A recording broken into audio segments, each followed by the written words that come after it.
Welcome to the Planetside 2 news board for October 21st, 2013.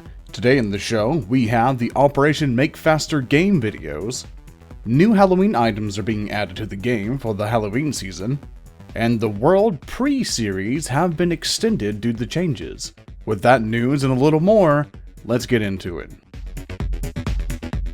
A total of 5 videos so far have been released for the Operation Make Faster game, and for those of you unaware, this is their goal to try to optimize Planetside 2. They've stopped all production on content and little bitty features to just concentrate on optimization. They got like nearly everyone on board just to get this game running much faster.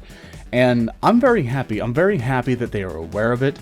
I'm very happy that people who have complained about it is finally getting to them, because little things like optimization takes a long time, and they're just currently being cracked down on it by Smedley, but it still takes a long time, and even after, it's still going to take them much more to get it like the best running thing in the world. As of right now, even with the optimization patch does come out, they're still going to have a little bit more work, but the process of them trying to optimize it now will help their workflow a ton more in the future, not to mention that it'll help optimize things in the future as well. They have, in some of the episodes, they have showcased that they are making bots, which could lead to a couple things. One, bots for us in the virtual training area, or bots just to test certain scenarios or new weapons that they're making. Like, for example, the flamethrowers that were in beta, that caused a lot of lag issues.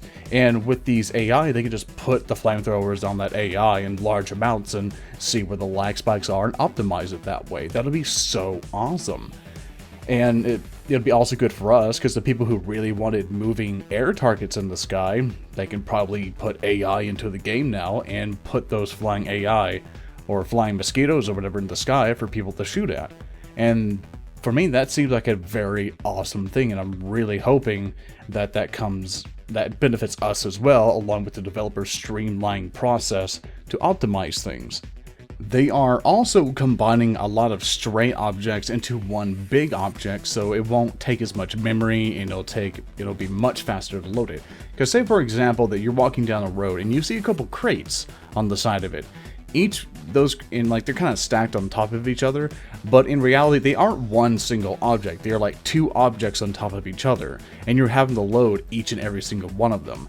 To save on memory and load time and overall performance, they just kind of toned that down a bit. Also, if you notice on like some of the towers and everything, there are like a ton of your faction's flag. They just kind of toned that down a bit, make less things for you to load, basically. And they're doing a ton of other stuff. They've shown that they have an entire room dedicated for different types of PCs and builds. You see what type of things they're programming, what the coders are doing, what the artists are doing. Even T-Ray had to do some stuff, like pretty much just mess with the camos and decals.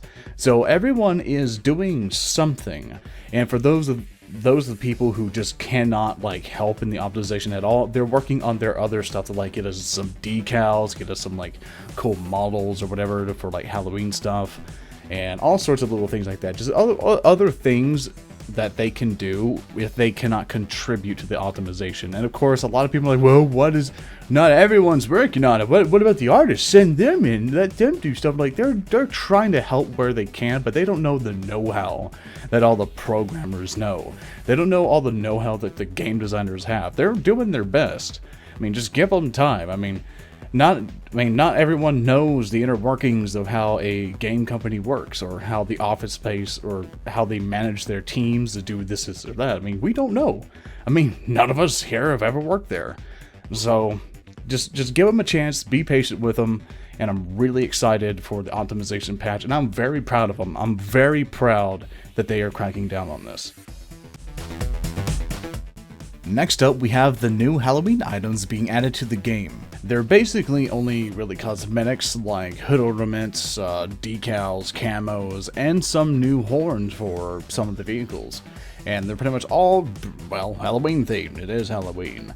And so there's like an evil pumpkin, there's like 3 flaming skulls, there's like a new conglomerate style skull, skull with a bat, an evil pumpkin, a Araxium cauldron, There are also some camos, like a really scary pumpkin face camo. And there are also different Halloween style horns, which you can pretty much see in the background about now.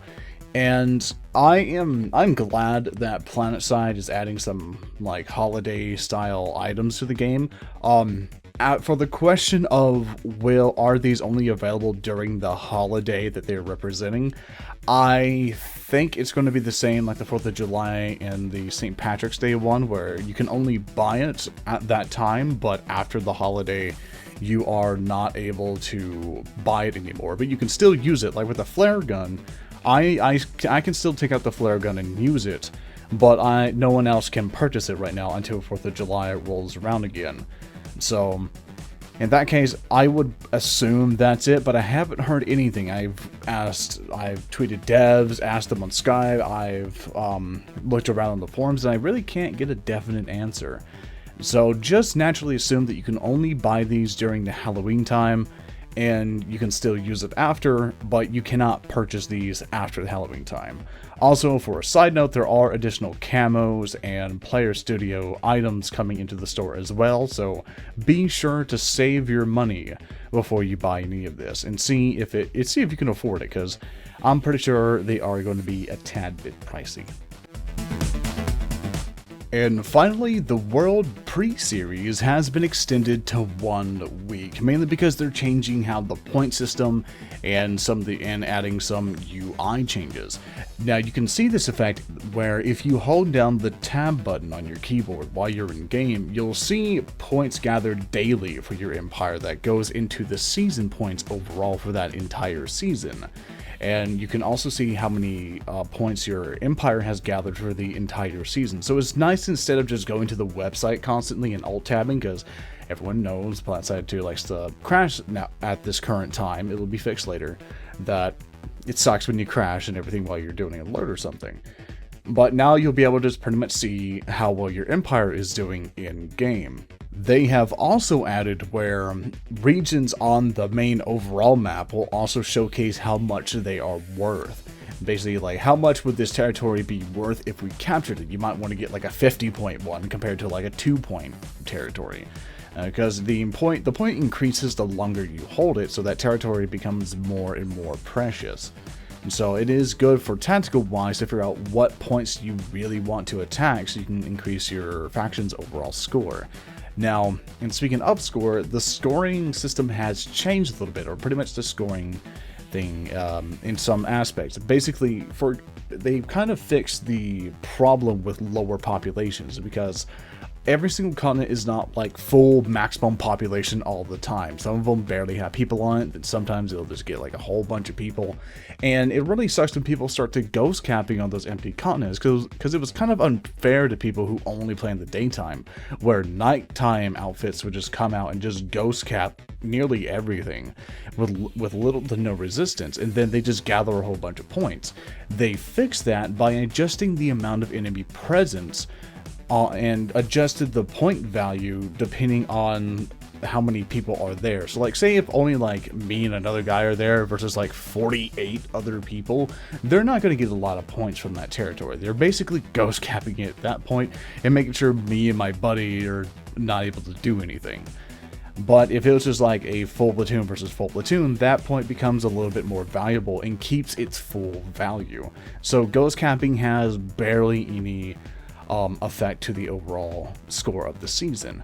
Also, regions held by the winning faction will have a 50% increase on the capture value from other empires. Now, say for example that the new conglomerates are like the dominant on that server's season. Like, let's say on Connery that the new conglomerate were doing awesome and they're on the leader, or they're the highest ranking thing on the season, like they have the most points, and you are attacking one of their territories. You get double your point, or 50% increase, when you capture that region, no matter how low or how high it is. If it's a very high value one, you might want to consider it, because you might be able to catch up on points. This is just to prevent the winning faction to just completely steamroll and get so large of a lead to where no one can actually have a chance to catch up, because overpopulation is an issue. So this kind of helps give the other factions a chance to catch up and or even compete. And of course, lastly with it, that there are some point differences now, to where small outposts give 10 points per capture, 20 points per hour held, large outposts give 30 per capture, and 50 points per hour held, major facilities 50 for capture, and 100 points when you hold them, like major facilities like biolabs, tech plants, amp stations, large outposts, I don't know, something that's like a really large area, and small outposts, like I think Haven would be considered a small outpost. I'm not 100% sure, but basically little small areas, like small outposts, probably like outliers or like little towers near, like I think Manny Biolab north of Ezimer, probably got the name wrong, like the little towers there, those might be considered small outposts. And overall with the World Series in general, I kind of like it. I never really cared, but I'm slowly starting to get to the point of, hey, maybe we should go here so we can get our experience boost. Because since I'm a Terran Republic soldier, the Terran Republic have been having a huge winning streak because we've held the Northern Territory, or the Northern Warp Gate on Endar. And because Endar is heavily populated most of the time, it's very easy to see like all those points in contestants or contesting areas for those regions. You can see how the points quickly accumulate with that Northern Warp Gate because you have so much territory up there. You own half the continent just by default, without any of the big natural borders getting your way. And the other warp gates, the bottom left, bottom right, are kind of struggling in a sense because they have to kind of share that other half of the continent with another faction, so they have to deal with them, not to mention the northern force bringing down on them. Of course, they can kind of gather their forces and push up, and so can the other one, but then once you start getting up on them, you'll start getting ghost capped at the bottom and all sorts of finagly bull crap.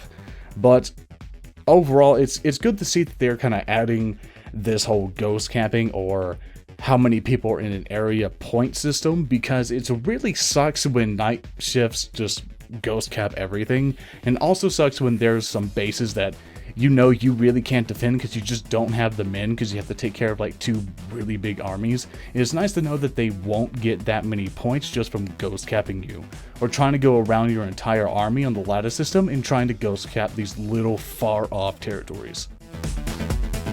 And with that, guys, I think that concludes our business for this week's news. If you have any suggestions for this show, I would like to hear them in the comments below. Also, 2 quick questions for you, the viewer. Would you like a community in section where I would kind of show off a community member, either the person's YouTube channel, their streaming area, any artwork this person's done, any piece of music they've shown or made, anything like that? Or should I just kind of generally do a whole community thing, like when Community Clash is about to have a show in relation to this video, when someone's about to stream for a major charity? What would you like me to do in that case? I would like to have something at the end of this show that's not just news, a little bit of content, just kind of spread the butter around the community so you can have a little flavor of somebody else. I would like to hear your feedback on that, or any other suggestions that you would have for me. And with all of that said, thank you so much for stopping by, and I really hope to see you on the battlefield.